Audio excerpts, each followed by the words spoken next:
پھر اس کے علاوہ آپ میں سے اگر کوئی دم درود کا کام کرتا ہے تو اس کے لیے خاص طور پہ یہ ہے کہ اسی کے کچھ اوراد و وظائف ہوتے ہیں، تو وہ تاکہ کیونکہ پورا حزب البر پڑھ کے کسی مریض کو دم کرنے میں تو ٹائم لگ جاتا ہے، تو اس میں جیسے کہ ایک آیت ہے حامیم تنزیل الکتاب من اللہ العزیز العلیم غافر الذنب وقابل التوب شدید العقاب ذی الطول لا الہ الا ہوا الیہ المصیر، یہ آیت ہے، ٹھیک ہے، حامیم کی آیت بڑی زبردست آیت طیبہ ہے، اور اس کے عجیب خواص ہے، عجیب اس کی برکتیں ہیں۔ تو بزرگ فرماتے ہیں کہ یہ آیت الکرسی کی طرح ہے، اس آیت میں اللہ کا جلال جمال کمال تینوں چیزیں جمع کر دی گئی ہیں، اور یہ آیت طیبہ کے فوائد و برکات کا اندازہ اس سے آپ کر سکتے ہیں کہ جب سیدنا سعد بن ابی وقاص رضی اللہ تعالیٰ عنہ صحابی رسول ایران فتح کرنے کے لیے تشریف لے گئے تو درمیان میں دریا آ گیا تھا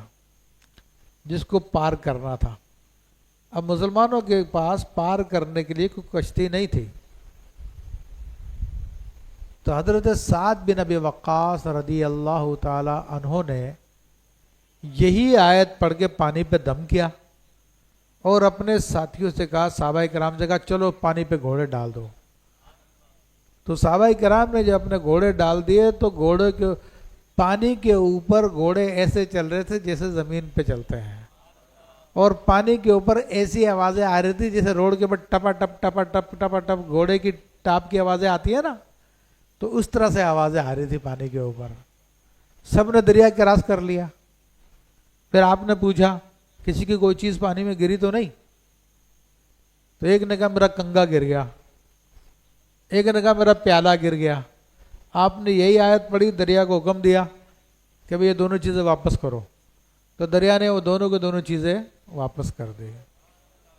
تو اس آیت کے فضائل و کمالات کو بیان کیا جائے تو بہت ٹائم لگ جائے گا، خود ہمارے اپنے تجربے ہیں اس کے اوپر۔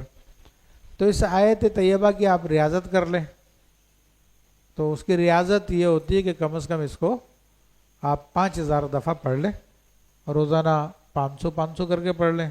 اس کی زکوٰۃ کی نیت سے، یا روزانہ 200 کر کے پڑھ لیں۔ تو جس طرح سے آسانی ایک ٹائم پیریڈ کے اندر شیڈول میں ڈیوائڈ کر دیں، جیسے 500 کر کے پڑھیں گے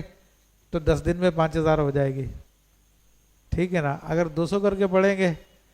تو 20 دن میں 5000 ہو جائے گی۔ ایک ٹائم مقرر کر کے اس کی ریاضت کہلاتی ہے۔ یہ عمل جو عاملین ہے، جو خدمت خلق کے لیے بیٹھے ان کو میں بتا رہا ہوں۔ پھر اسی طرح اس میں اور بھی آیت ہے، جیسے کہ